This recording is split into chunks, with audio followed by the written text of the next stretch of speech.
Yeah, here at Timber Trail, you do a 360 recon and you see damage everywhere you look. A reminder as to the intensity and the dangers surrounding straight line winds. We're seeing a multitude of larger trees completely snapped, no shortage of branches on the ground, and damage to homes all along the street. Just check out that tree that took a significant portion of the front lawn grassy bed along with it on its way as it toppled down along this carport.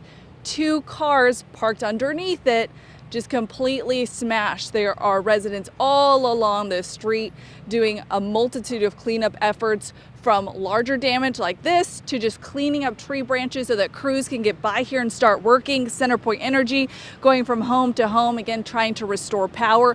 Now, one thing I will mention, neighbors are a little bit on edge because there's a lot of onlooker traffic coming by here, so just try and stay home and allow these people to clean up their homes. The damage, like I said, 70, 80, 90 mile an hour winds, guys. This is indicative, very in line with what an EF1 tornado would do. So this type of damage cannot be understated, and it's something we got to watch for very carefully. Tim, I know you're keeping a close eye on radar this afternoon. Yeah, let's talk about those wind gusts, though, that you were mentioning, Kim. 97 mile per hour gust recorded at Bush Airport. That's the strongest wind gust ever recorded there.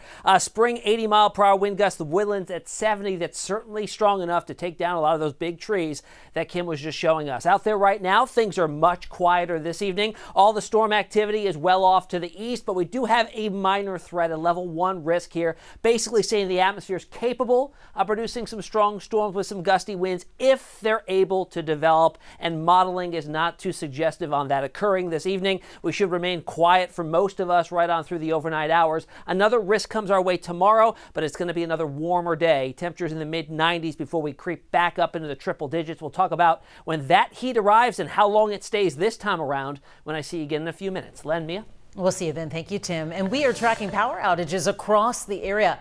On your left is the CenterPoint outage tracker. We can see there at least 74,000 people are still without power. CenterPoint tells us there was a peak of 324,000 outages last night. And on your right now, on the right-hand side of your screen, is the Entergy outage tracker. Right now, at least 6,000 people have no power. Entergy reported a peak of nearly 50,000 outages last night. Remember, there are places to beat the heat if you do not have power. Take a look at your screen. All of the red dots on the map represent cooling centers in the Houston area, quite a few. They are open weekdays and on Saturdays, and if you need a ride to a cooling center, simply call 311. And there are cooling centers up in Montgomery County. They are open until 8 p.m. You can head to St. Simon and St. Jude Catholic Parish in the Woodlands, the West Montgomery County Community Center, that's in Magnolia, and the Lone Star Community Center off Lone Star Parkway. Also text the word HEAT to 713-526-1111. We'll send all the information on cooling centers right to your phone.